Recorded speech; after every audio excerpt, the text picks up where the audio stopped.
जय हिंद दोस्तों, स्वागत है आप सबका शार्प स्टेपर कम्युनिटी में। We were discussing the chapter of optics जो हमने कंप्लीट कर लिया है, और आज हम स्टार्ट करेंगे with the heat and thermodynamics chapter, जो कि 2 वीडियो में हम कंप्लीट करेंगे। और देखिए, स्टार्ट करने से पहले मैं आपको बता दूं कि हम ऑलरेडी डिस्कस कर रहे हैं अभी ज्योग्राफी इवनिंग में, और 3 प्लेलिस्ट कंप्लीट प्लेलिस्ट आपके लिए अवेलेबल हो चुकी हैं। History, economics, ecology. Apart from that I दृष्टि, घटना चक्र, करंट अफेयर्स, वो भी आपके लिए अवेलेबल है। सो आप चेक कर सकते हैं चैनल पे जाके उसको, और ज़्यादा से ज़्यादा इसको शेयर कीजिए लोगों के साथ, ठीक है। तो हम जल्दी ही सारी जो बची हुई घटना चक्र हैं वो भी कंप्लीट कर लेंगे। सो आपके लिए सारी प्लेलिस्ट एक बार बन के इस चैनल पे अवेलेबल हो जाएंगी, ठीक है। और देखिए, जो लोग भी एग्ज़ाम देने जा रहे हैं यूपीपीसीएस का, उन सबको मेरी बहुत बहुत शुभकामनाएं। All the best and you are smart enough, लेकिन सिली मिस्टेक्स को अवॉइड करने की कोशिश कीजिएगा, ठीक है। चलिए स्टार्ट करते हैं हीट एंड थर्मोडायनेमिक्स चैप्टर के साथ।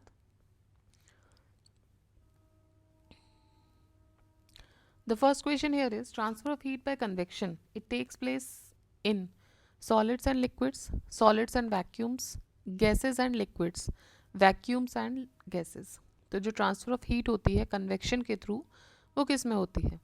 वो होती है गैसेस और लिक्विड्स में। Convection is a mode of heat transfer by actual motion of matter. It is possible only in fluids and gases. Convection can be a natural or forced. Excuse me. So convection जो है वो natural भी हो सकती है, forced भी हो सकती है. A liquid remains hot or cold for a long time in thermos flask because there is no loss or gain of heat by. So conduction, convection and radiation, both A and B या none of the above. तो देखिए, जो thermos flask होते हैं उनमें vacuum gap होता है inner chamber और आउटर वॉल के बीच में। तो वहाँ पर कोई भी गेन या लॉस नहीं होता है हीट का, कंडक्शन के थ्रू, कन्वेक्शन के थ्रू या रेडिएशन के थ्रू।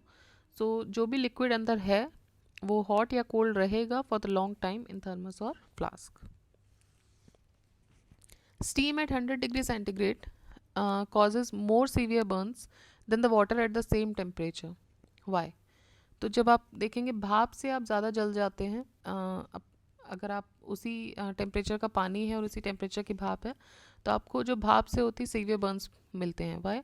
स्टीम गैस है इसलिए, या steam provides more heat, steam is highly combustible, steam exerts more pressure.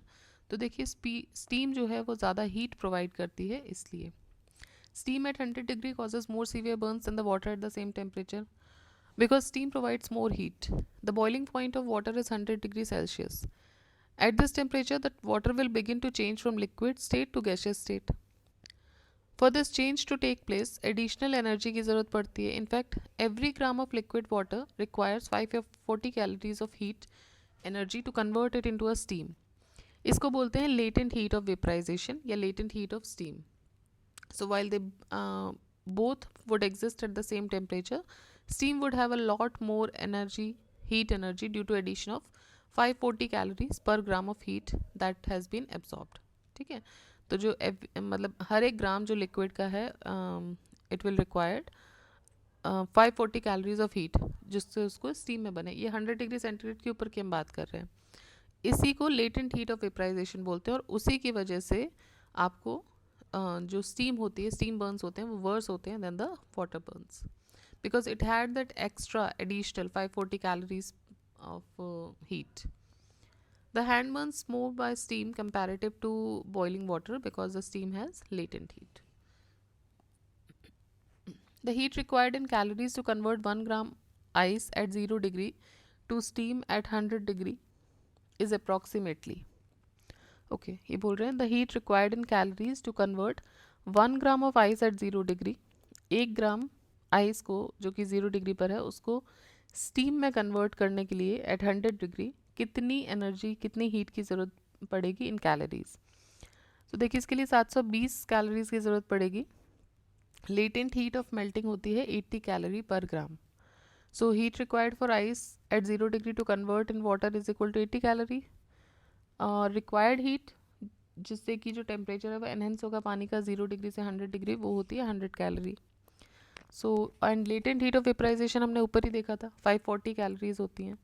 सो अब आपको कितनी ज़रूरत पड़ेगी, hence energy required to convert water into vapour. 100 degree centigrade पे आपको पानी को वेपर में चेंज करने के लिए एक्स्ट्रा हीट जो देनी पड़ती है, जिसको हम लेटेंट हीट बोलते हैं, वो होती है 540 कैलोरी. तो 80 तो हो गई है, ठीक है. 0 डिग्री से वाटर में कन्वर्ट करने के लिए 80 कैलोरीज आपको चाहिए. उसके बाद required heat to enhance the temperature of water from 0 to 100. Water का टेम्परेचर 0 डिग्री से 100 डिग्री तक आने के लिए आपको टोटल कैलोरीज चाहिए 100. और 100 डिग्री पे पहुंच चुका है, वहाँ से उसको स्टीम बनाने के लिए आपको एक्स्ट्रा 540 कैलोरीज ऐड करनी पड़ेंगी.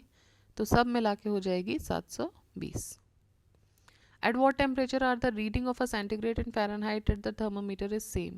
It is -40.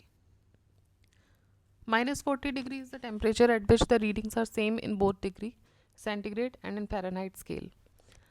जो रिलेशनशिप होता है between degree centigrade and degree Fahrenheit is C/5 is equal to 5F-32/9. So F is equal to -40. ठीक है, तो आप C में अगर वैल्यू पुट करोगे, सो C इज इक्वल टू, इधर से 5 उधर चला जाएगा, सो इट विल बी -40. आप इसको इस पूरे इक्वेशन को सॉल्व करोगे तो you will get -40. At what degree are the centigrade and Fahrenheit temperature are same? -40. At which temperature the Celsius and Fahrenheit scales coincides? -40. At what point Fahrenheit temperature is double of centigrade temperature? Double of centigrade temperature 160. देखिए formula याद रखिएगा, C/5 is equal to F-32/9. ठीक है, C/5 क्या होता है? F-32/9. अब ये बोल रहे हैं कि जो फ़ारेनहाइट टेम्परेचर है वो सेंटीग्रेड टेम्परेचर का डबल है, मतलब कि F कितना हो जाएगा? 2C हो जाएगा. तो F की जगह पे 2C रख दो, तो ये आ जाएगा 160. बस ये फॉर्मूला आपने याद रखना है. C/5 is equal to F-32/9. The body temperature of a healthy man, ये कितना होता है? 37 डिग्री सेल्सियस, ना कि Fahrenheit. Normal core body temperature of a healthy resting adult human being is stated to be 98.6 degree Fahrenheit or 37 degree Celsius. Though the body temperature measured on an individual can vary, a healthy body can maintain a fairly consistent body temperature that is around 37 degree Celsius. If we convert 37 degree Celsius to Kelvin, वो हो जाएगा 310 Kelvin. The normal temperature of human body on Kelvin scale is, so it is 310. Normal temperature of human body is 98.4 degree Fahrenheit. इसका जो equivalent होगा in degree Celsius वो हो जाएगा 36.89. Again वही, C is equal to F-32/9. Normal temperature of body on Celsius scale 36.9. Which one of the following scales of temperature does not have a negative value? So Kelvin में कोई negative value नहीं होती है. Kelvin scale best representation of average kinetic molecular energy when a substance has temperature of 0 Kelvin, मतलब कि -273.15 degree Celsius, वो absolute zero पे होता है और कोई काइनेटिक एनर्जी नहीं होती है उसमें, because energy at all, because it's particle stop moving. इस टेम्परेचर पे उसके पार्टिकल जो होते हैं वो मूव करना बंद कर देते हैं. So it is absolute zero, no kinetic energy is found in the molecules. A measured temperature in Fahrenheit scale is 200 degree Fahrenheit. What will be its value in Celsius scale? इसकी value Celsius scale में कितनी होगी? 93.3. तो ये बोल रहे हैं कि आप सेम फॉर्मूला लगाइए. फ़ारेनहाइट स्केल में मेजर टेम्परेचर जो है वो है 200 डिग्री फ़ारेनहाइट. ठीक है, तो 200 माइनस 32 अपॉन 9, इसको आप सॉल्व करोगे पूरा तो आ जाएगा आपका 93.3 degree Celsius. Let the average temperature in centigrade and Fahrenheit be C and F if C and F are related to 5, F is equal to 9 by 5 C plus 32. So F and C can have this relationship. तो देखिए average temperature centigrade and Fahrenheit में Fahrenheit relationship between C and F is equal to 9/5 C plus 32. ये आप normally solve करोगे, इसमें कुछ नहीं है ज़्यादा, बार ही लगाया उन्होंने. सो बार के अकॉर्डिंगली वो आंसर पूछ रहे हैं. ये बस फॉर्मूला याद रखिए, बहुत सारे तो इसी से निकलने वाले हैं. The value of 40 degree Celsius in Fahrenheit scale is. अभी बोल रहे हैं कि value of 40 degree Celsius in Fahrenheit scale. देखिए जो हम पढ़ते हैं C/5 इज इक्वल टू, यहाँ पर आपने देखा होगा F-32/9 है ना. ये फॉर्मूला यहीं देख लो, यहाँ पे ज़्यादा समझ आ जाएगा. तो जब इस वैल्यू को इधर चेंज करोगे, जब F के इक्वल टू डालोगे आप, तो अपने आप इस 32 प्लस में आ जाएगा. तो यहाँ पे आपको सेल्सियस की वैल्यू दी हुई है, सेल्सियस की वैल्यू आपको पुट करनी है और आंसर आपके हाथ में आ जाएगा. तो आपको क्या वहाँ पर हम सेल्सियस निकाल रहे थे, यहाँ पे हम फ़ारेनहाइट निकाल रहे हैं. सो वही जो फॉर्मूला है उसी को चेंज कर दीजिए. सी -32 था, इधर सी की तरफ आ जाएगा तो प्लस में चेंज हो जाएगा. 9/5 सी प्लस 32 हो जाएगा. और 9/5 सेल्सियस की वैल्यू कितनी दी है, 40 दी है. सो यहाँ पे क्या हो जाएगा, 5 8 40 और 9 8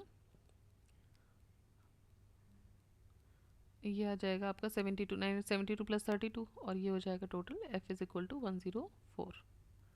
ठीक. Value of 50 degree centigrade in Fahrenheit scale. Again 50 degree फिर सेल्सियस की वैल्यू दी है. So 9/5 C plus 32. ठीक है, 9/5 इंटू 50 प्लस 32, 90 प्लस 32, तो ये कितना हो गया, 122. In cold countries, alcohol is preferred to mercury as a thermometric liquid. Why? Because alcohol has a lower freezing point. There are lots of reasons for using alcohol than mercury as thermometric liquid. Some alcohol has a very low freezing point of about -112 degrees Celsius, and therefore it is suitable to record very low temperature. So in cold countries, alcohol is preferred to mercury as a thermometric liquid. Which of the following is used as an antifreeze for automobile engine? Antifreeze के तौर पे ethylene glycol का use करते हैं. ये एक organic molecule है. It is most widely used as a antifreeze in automobile engines and in industrial solvent also. जब इसको मिक्स किया जाता है पानी के साथ, फ्रीजिंग पॉइंट जो होता है मिक्सचर का वो डिप्रेस्ड हो जाता है. Specifically mixture of 60% ethylene glycol and 40% water, ये -45 डिग्री सेंटीग्रेड पे फ्रीज कर जाता है. इसीलिए water is not frozen in the engine of cold countries.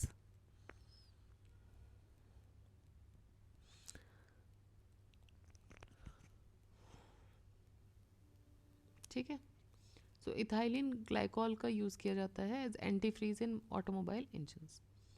What is absolute zero temperature? Absolute zero temperature का मतलब होता है theoretically the lowest possible temperature को एब्सोल्यूट जीरो बोलते हैं. इस पॉइंट पर जो एटम्स होते हैं सब्सटेंस के, वो कोई भी थर्मल एनर्जी ट्रांसमिट नहीं करते हैं, कंप्लीटली रेस्ट पे होते हैं. इसीलिए काइनेटिक एनर्जी ज़ीरो होती है. It is zero on the Kelvin scale which translates to -273.15 degree Celsius. Expansion during heating, it occurs only in solid, increases the weight of material, decreases the density of material, occurs at the same rate for liquids and solids. तो देखिए density को कम कर देता है ये. कोई भी आप नॉर्मली भी देखिए इन जनरल लाइफ आप हीट प्रोवाइड करते हैं तो मॉलिक्यूल्स स्पेस हो जाते हैं, दूर दूर हो जाते हैं. तो डेंसिटी क्या होती है, डेंस चीज़ है वो थोड़ी सी, लेट से कोई चीज़ विस्कस होगी तो वो थोड़ी सी तरल रूप में आ जाएगी, लिक्विड रूप में आ जाएगी, तो डेंसिटी कम हो रही है. So density is defined as the ratio between mass and volume या फिर mass per unit volume. As the temperature increases most materials expand और increase their volume. This results in a decrease in density. When ice melts then volume increases, decreases, mass increases, देखिए heat देने पे अगर density decrease हो रही है, सो melt करने पे वॉल्यूम डिक्रीज हो जाएगी, ठीक है। जैसे कि एलिमेंट्स जैसे कि cast iron, ice, antimony, bismuth, brass, जब इनको मेल्ट किया जाता है तो इनकी वॉल्यूम क्या होती है, डिक्रीज हो जाती है। ये जो सॉलिड्स होते हैं दे float in their own melted liquid, मतलब जैसे आपने देखा है ना, आइस जो है वो वाटर पे तो तैर रही है, किससे बनी है आइस, वाटर से ही बनी है और वाटर पे ही तैर रही है, तो उसकी वॉल्यूम जो है वो डिक्रीज हो जाती है। The variation in temperature from 0 degree to 100 degree with respect to time of two liquids P Q R shown in the graph given below. Which of the following statement is correct? During heating liquid P has always warmer than Q. At no point of time during heating did the two liquids have same temperature.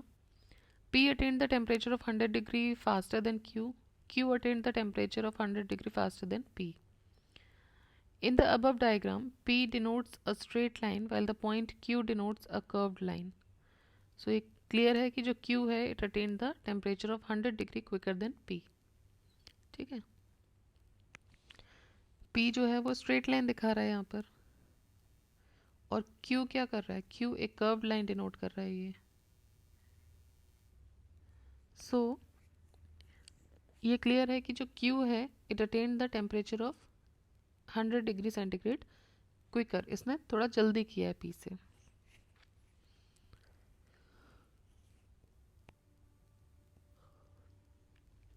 What is the use of thermostat?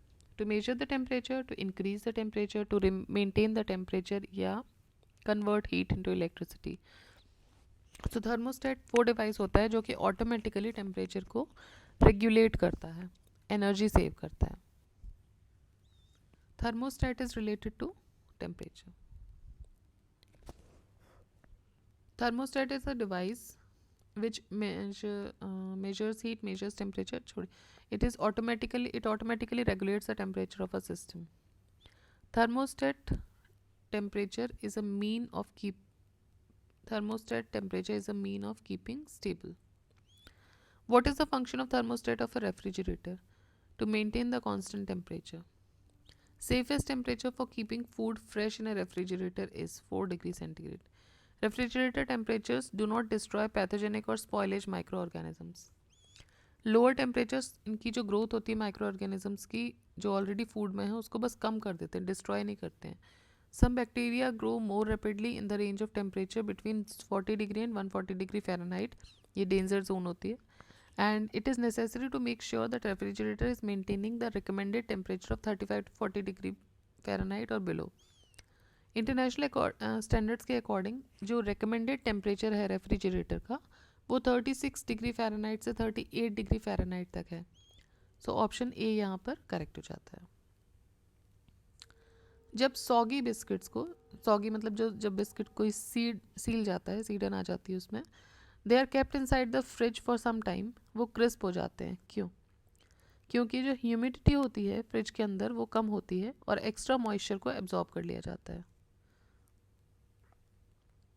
ठीक है, तो most of the modern frost-free refrigerators they use dehumidification process in which moisture or water, that is water vapor or humidity, is removed from the air by keeping its dry bulb temperature constant. As water vapor or moisture condenses, it drips down into a drain which removes water to the bottom of the refrigerator. This is the main reason for soggy biscuits to become crisp in the refrigerator. Assertion है a piece of ice added to the drink cools it. Reason इसका ये है कि ice takes latent heat from the drink for melting, resulting in the cooling of drink. So दोनों ही सही है। Heat transfers from hot body to cold body. Ice takes the latent heat from the drink to melt and makes drink cooler. Assertion है large cold storage plants use ammonia as refrigerant while domestic refrigerators use chlorofluorocarbons. Reason ये है कि ammonia can be liquefied at ambient temperatures at low pressure. ठीक है, तो देखिए ए तो सही है, दूसरा गलत है। ammonia can be liquefied at ambient temperature at low pressure. Ammonia can be liquefied at ambient temperature at high pressure, ना कि low pressure. Again, assertion reasoning question. If ice collects in the freezer, the cooling in the refrigerator is affected adversely. Ice is a poor conductor. तो दोनों ही सही है. अगर ice freezer में collect हो जाती है, it is the result of vapour and moisture which is expelled by the food and ice tray. So अगर ऐसा होगा तो जो कूलिंग है रेफ्रिजरेटर की वो एडवर्सली इफेक्ट होगी, बिकॉज आइस जो है वो पुअर कंडक्टर है हीट का. ठीक है.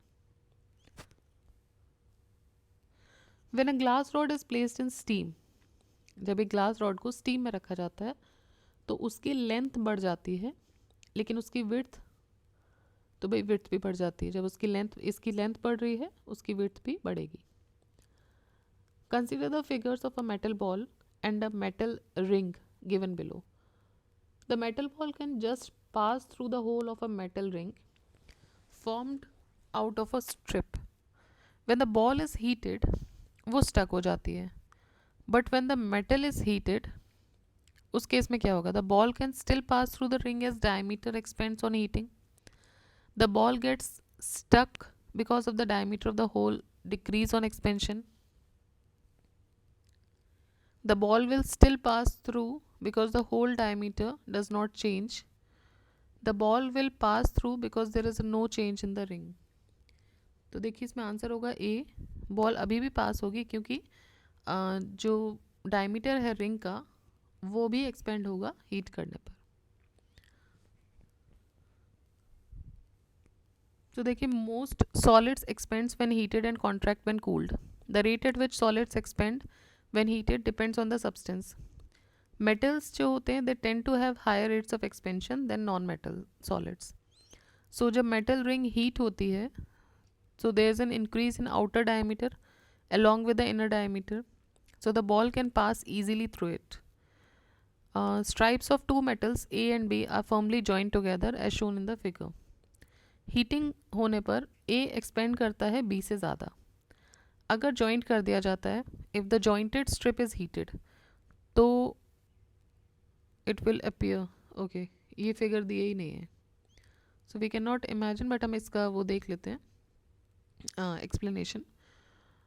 When two strips of different metals, मान लीजिए एक ब्रास की है और दूसरी आयन की है, उनको वेल्ड कर दिया जाता है and they are riveted together. So greater expansion of one metal results in bending. Greater expansion of one metal results in bending shown in option B. Okay, option B तो हमें दिख ही नहीं रहा है. Such a compound thin bar is called a bimetallic strip. जब strip को heat किया जाता है, one side of the double strip bent into a curve. ठीक है. Assertion ये बोल रहा है कि a piece of copper and a piece of glass are heated to the same temperature. When touched thereafter, the copper piece appears hotter than the glass piece. The density of copper is more than that of glass. तो देखिए दोनों A और R दोनों सही है, but R is not the correct explanation. Copper जो है वो it is a good conductor of heat. So it allows the maximum amount of heat to pass through from one point to another. But glass is a poor conductor of heat and hence it allows a very little amount of heat to pass through it.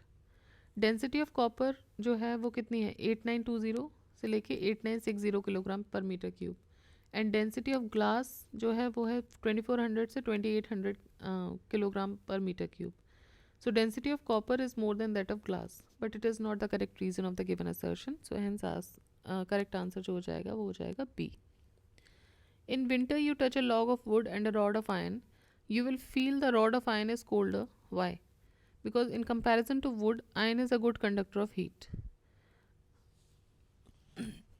So when both the metal and the wood are at the same temperature, heat will flow from iron. Similarly, जब आप wood को touch करोगे, जो कि एक poor conductor है, heat flow नहीं होती है उससे, इसीलिए आपको आयरन रॉड जो है वो कोल्डर फील होगी as compare to wood. If the temperature of air increases, how would it affect its ability to assume water vapour. अगर टेम्परेचर एयर का इंक्रीज होता है तो how would it affect the ability to assume water vapor? So it will increase, मतलब कि direct relationship है atmospheric humidity और temperature में. The ability of air to assume water vapour depends on its temperature. If temperature of air is increased, automatically its ability to hold water vapor will also increase. In the night of strong wind, dew is not formed because जब strong wind वाली रात मतलब हवाएं चल रही होती हैं उन रातों में जो ड्यू होता है वो नहीं बनता है. क्यों? क्योंकि जो इवेपोरेशन रेट है वो बढ़ जाता है, फास्ट हो जाता है. Dew is not formed in the night of strong wind due to the strong wind rate of due to the strong wind rate of evaporation भी fast हो जाता है. So particles of dew tend to evaporate. Which of the following statement is not true? Air conditioner and air cooler both maintain the temperature. सही बात है. Air conditioner and air cooler both maintain humidity. Air conditioner maintains humidity but air cooler does not maintain humidity. Both control motion of air.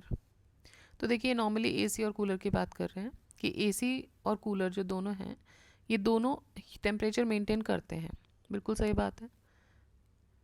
Temperature आप cooler चला रहे हो, AC चला रहे हो, दोनों केस में टेम्परेचर अगर आप मतलब ज़्यादा से कम में जाएगा. ठीक है.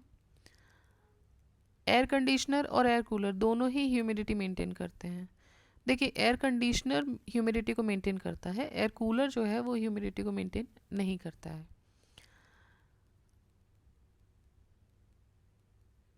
What does an air conditioner installed in a room control? Temperature only, humidity and temperature only, pressure and temperature only, humidity, pressure and temperature only. तो उसका काम होता है ह्यूमिडिटी और टेम्परेचर को कंट्रोल करना, ना कि प्रेशर को. The cooling by a desert cooler is based on. तो नॉर्मल जो आप कूलर चलाते हो अपने रूम में उसमें कूलिंग क्यों हो जाती है? क्योंकि इवेपोरेटिव कूलिंग होती है वो. ठीक है. ये जो कूलर्स होते हैं इनको स्वैम्प कूलर्स भी बोलते हैं. Cooling is done by flow of water, release of compressed gas, cooking gas, melting the solid. So most of the air conditioner used compressed gas which can cool the room or other places. ठीक है. सो compressed gas के release होने से cooling होती है. तो देखिए यहाँ तक हम इसको कंप्लीट करते हैं. नेक्स्ट वीडियो में हम बाकी जो इसके क्वेश्चंस हैं वो भी कंप्लीट कर लेंगे. So this thermodynamics chapter would be completed at that stage. And ज़्यादा से ज़्यादा शेयर कीजिए. देखिए इसको अब तो वो स्टेज आ गई है कि वीडियोस और सब्सक्राइबर्स बराबर हो चुके हैं. इनफैक्ट वीडियो ज़्यादा ही होंगे शायद. सो कोशिश कीजिए ज़्यादा से ज़्यादा शेयर हो, लोगों तक पहुँचे. और हम भी इन जो मतलब आपके साथ जो भी प्रोमिसेस हैं रिगार्डिंग द घटना चक्र वो एक बार कंप्लीट हो जाए, फिर हम भी आगे चीज़ों में बढ़ेंगे. We'll take up some new things. ठीक है. So once this has been completed उसके बाद हम कोई नई चीज़ स्टार्ट कर सकते हैं. So we'll start with that. Alright. Till then keep revising, keep studying, and a very good luck to all of you. जो भी UPPCS एग्ज़ाम देने जा रहे हैं आप सबको ध्यान से पेपर सॉल्व करना है, सिली मिस्टेक्स अवॉइड करनी है. ठीक है. और बाकी यू आर स्मार्ट इनफ कि कितने क्वेश्चंस करने हैं, नेगेटिव मार्किंग है तो उस हिसाब से कीजिएगा. बट वहाँ पे प्रेजेंस ऑफ माइंड अपना रखना है. ये बहुत इजी क्वेश्चन आ गया तो बिल्कुल ही हाइप में ऐसा नहीं सोच लेना है कि भाई ये तो बहुत ईजी है. सो वहाँ इश्यूज आ जाते हैं, समझ रहे हैं ना आप. तो वो चीज़ें आपको अवॉइड करनी है. ठीक है. So take care. जय हिंद, जय भारत.